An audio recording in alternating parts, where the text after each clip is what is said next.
had a dysfunctional childhood, sugar was my drug of choice. It was my coping mechanism. It literally is a drug, everybody. If you haven't heard me have this conversation before, it's one of the worst drugs that people put in their body all day, every day. But it's a silent killer because we think it's okay because the FDA allows it hidden in all of our food.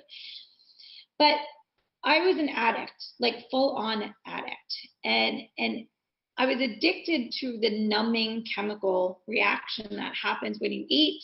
Your blood sugar goes up, creates this high, and then it creates this like numbing sensation most people don't even recognize are happening to them.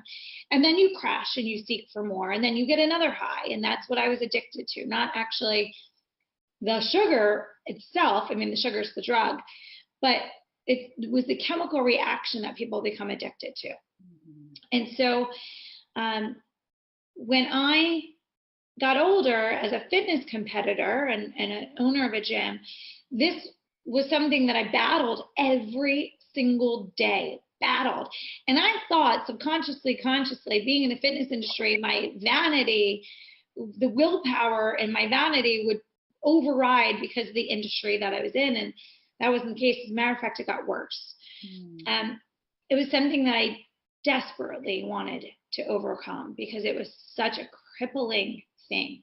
Yeah. I would think about sugar 24 hours a day. I'd think about when I was getting my next sugar fix and high. And then I'd have shame around that because doing what I did for a living. And so how I broke this addiction was, number one, becoming more self-aware, becoming more healed. Healing is part of the process too. But then I had my daughters, my twin daughters, and I learned what sleep deprivation felt like at like a whole new level that I ever felt in my life for a sustained period of time. And my kids started going to preschool, and I started finally feeling like myself again, like I was getting back into a rhythm, like I had a memory and mental clarity and motivation and drive again.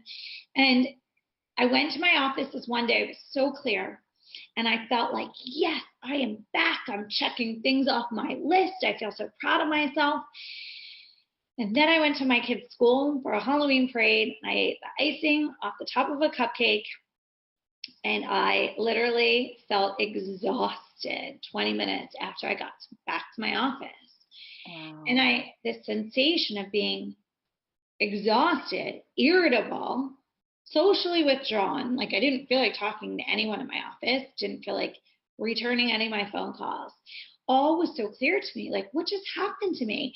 I went from like Rockstar in the morning to this human being. And I thought to myself, that sugar stole my energy and my happiness, quite honestly, and my mojo. And I got mad at the sugar. And in that moment of getting so mad at the sugar, I changed my emotional connection from the sugar being my friend earlier in life to the sugar being my enemy. And it was a very clear mental moment where the anger that I had towards this sugar was immense. And the value of my energy or lack thereof in the moment was so clear to me. And often in changing, not often, I'd say all the time, in changing habits and patterns, you have to trick your brain at first to have a greater value proposition in the new thing.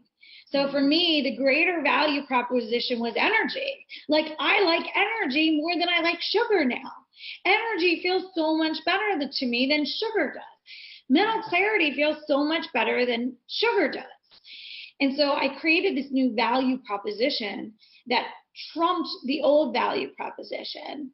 And anytime as I was creating this new pattern, I would think about energy and mental clarity and productivity. And I'd say, you know what? I don't have time for sugar. I don't have time to be tired. I don't have time to be irritable or moody.